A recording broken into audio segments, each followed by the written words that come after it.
I'm the Chief Operating Officer of PredictionHealth. Yeah, and I'm Sam Echols. I'm with Therapy Partner Solutions.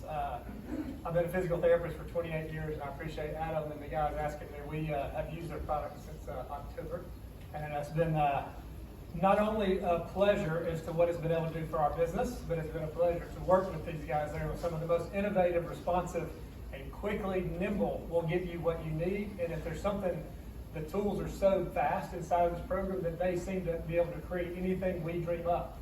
And so it's really been fascinating to be with them. I was a PT that we grew. Me and three other guys smarter than me started PT practice in 1997. We grew it to 17 clinics by de novo. And then just a little background here, and then these kind of tools weren't available then. We were going from basically, when you took tests on a Scantron up to, then we finally went to EMR, vastly different, lots of efficiencies picked up, and then PredictionHealth in our new iteration of ourselves about 10 years ago, we started opening clinics by acquisition. So we partner, so we have a house of brands. We have 13 different companies that we work with, about 750 employees right now, and so we really got big fast, and it got to where it was very difficult for us to keep up. And so we had cool dashboards. Everybody has dashboards, right? Everybody knows KPIs. We all speak the same language there. But what PredictionHealth did, I always said we find the problems in the dashboards, and we found the solutions through PredictionHealth. It's just a very fast vehicle to do that with. So appreciate that, Sam. Yeah, appreciate that. So I'm going to today talk a little bit about the company history, what we do, show you some examples of the platform, and then Sam and I will talk a little bit about how the platform integrates within Therapy Partner Solutions. Effectively, we are an AI analytics platform.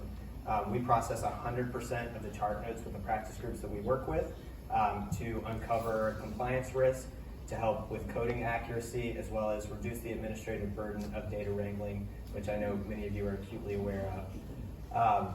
So a little bit of background.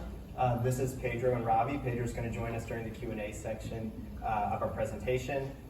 Pedro and Ravi were at Vanderbilt doing the MD-PhD program in biomedical informatics and kept getting continual headaches on wrangling large sets of healthcare data, especially the unstructured information that providers are writing in their documentation. So they set out to build tools that could help uncover the information that is buried in that unstructured text. In 2021, we really started focusing in the therapy space. We owe a debt of gratitude to the APTA for putting on forums like the PPS conference, events like today, because we wouldn't really be here without them. We launched this product as sort of an idea at the PPS conference in 2021. We signed our first client January of 2022. We had processed 2 million notes by the end of 2022, and as of this month, we've processed over 10 million patient encounters. The backbone of our technology is really analyzing that unstructured text and putting structure to it. So we can read with AI 100% of the words, apply labels to sentences, then ultimately we can layer on algorithmic models to uncover things like documentation compliance, as well as whether or not your therapists are coding accurately. I'll get into a little bit more on how we present that data back to our clients. But ultimately, two key features, as I've mentioned, are the compliance as well as practice optimization, which is really around coding enhancement or coding accuracy. Some of the key values for the documentation compliance model are really around eliminating the burden of peer-to-peer reviews, understanding exactly where that needle in the haystack is with your compliance risk, because we are processing 100% of the charts, and as well as providing education on a provider-by-provider basis at a very granular level. We're doing that with coding as well. What CPT codes are folks selecting relative to the interventions that they're doing with the patients, and where there are opportunities for improvement. One example of how we're doing this with compliance is this is a subjective section of a progress note. You can see that we are processing the text and identifying that the response to prior treatment is underdocumented. There is a pain scale present, there's activity limitations, there's aggravating factors, but there's very limited subjective progression statement, as well as the signs and symptoms. You are missing a functional outcome tool, and we can identify with our models that the activity limitation has been exactly copied forward from the note from the prior encounter. So, some of the ways that we provided value for TPS, and we'll dig into this in a bit, is really around improving documentation compliance with that 100% transparency, reducing administrative burden through our actionable dashboards, as well as optimizing performance and reimbursements through our analytics.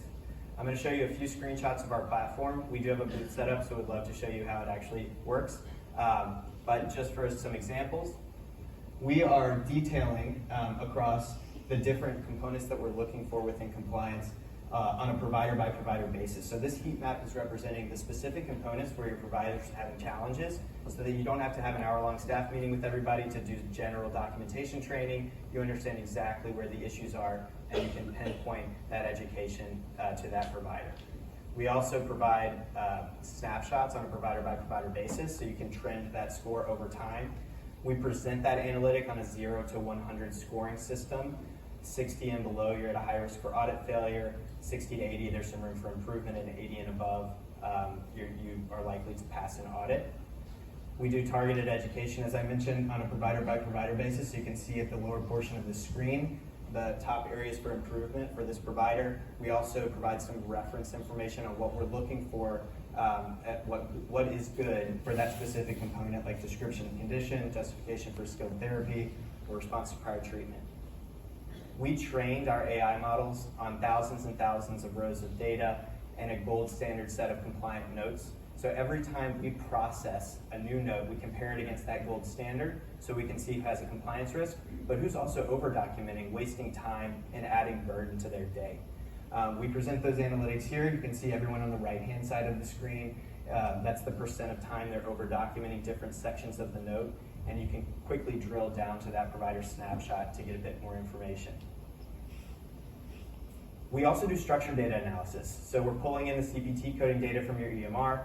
This is probably an analytic that many people are tracking today, what the coding percentage is, how are the codes breaking down.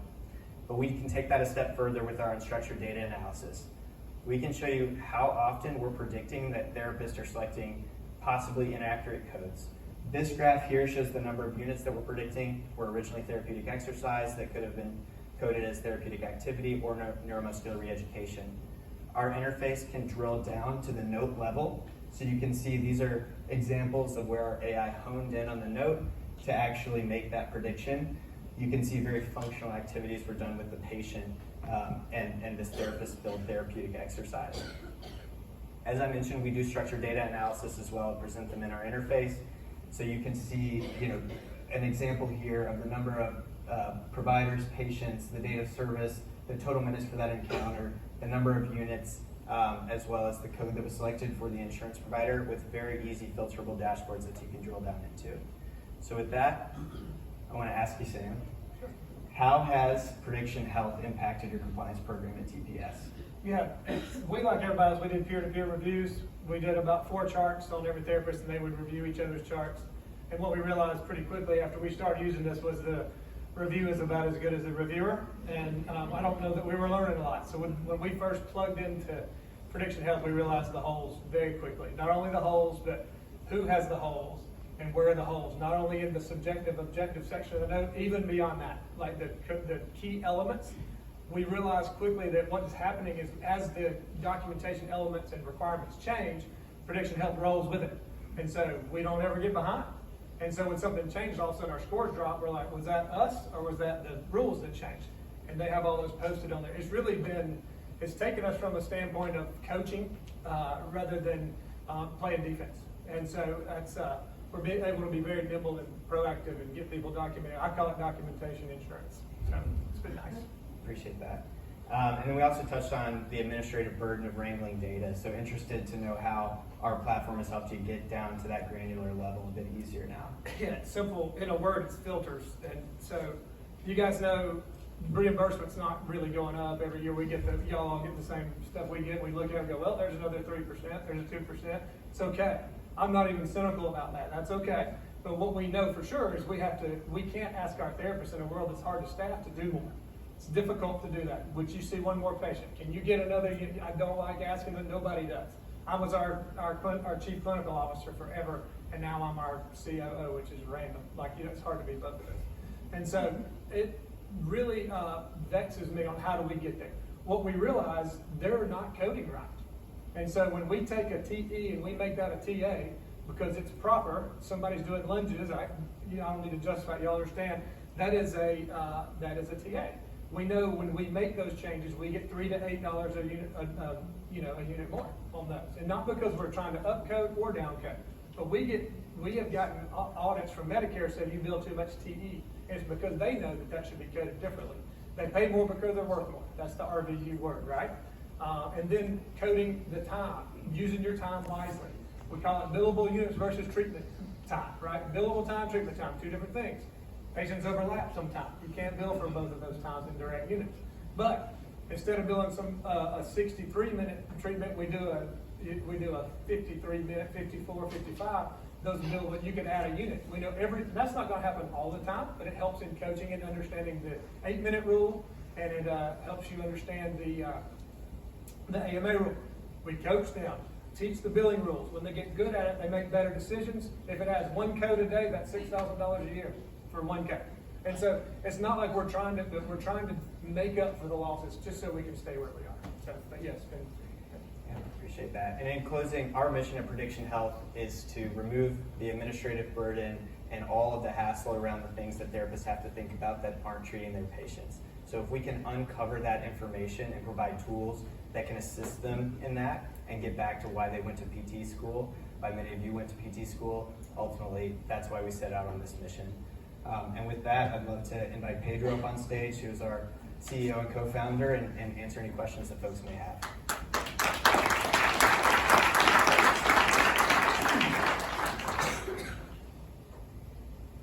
Hi, Maggie Clausing from Midwestern University in Arizona. And I work part of a bigger therapy institute where there's PT, OT, speech, vision. And I'm just thinking out loud because this sounds great. Do you only do physical therapy notes, or do you do like more than just PT notes? Yeah, so right now our focus area is PT, OT. We can analyze some of the structured information relative to some of those other categories, but for our compliance model and a lot of the CPT coding insights, really PT, OT right now. Hi, Matt Nesnoff. In general, I think it's fair to say here's baseline documentation requirements. However, occasionally we may see a payer come up with some new requirement.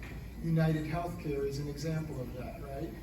Does Prediction Health have the ability to adapt to individual payer requirements? So what we've done with the initial model, and I'll let Pedro also jump in on this, we built it around one, Medicare standards, but also incorporating some commercial payer standards that are a bit more strict than Medicare. Because there are some, most of the time you think of Medicare being a bit stricter, but there are instances where commercial payers have some requirements that Medicare does not. So we incorporate those.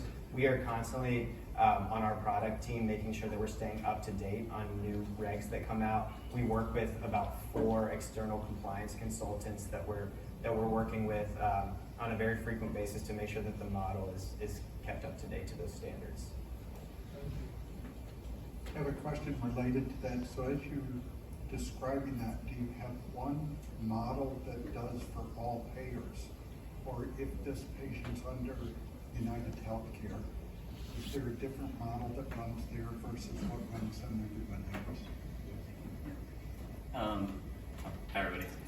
So that's a really good question. You can customize models, but the approach that we took was to make each thing that we go find very modular, because the logic that many different payers will apply will be sort of like different combinations of the same basic things. So the main model that we use will look for those pieces individually, and then we have a lot more flexibility for how we can combine them. And then we do want to add more targeting per payer in the future automatically. It's a very important thing to include.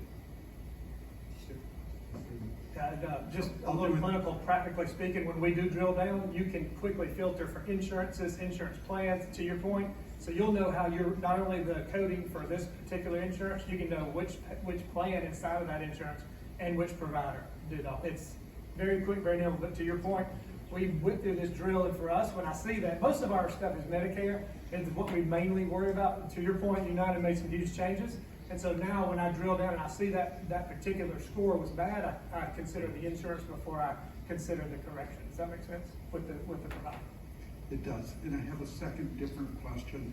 earlier you were talking about being a compliance officer in the past.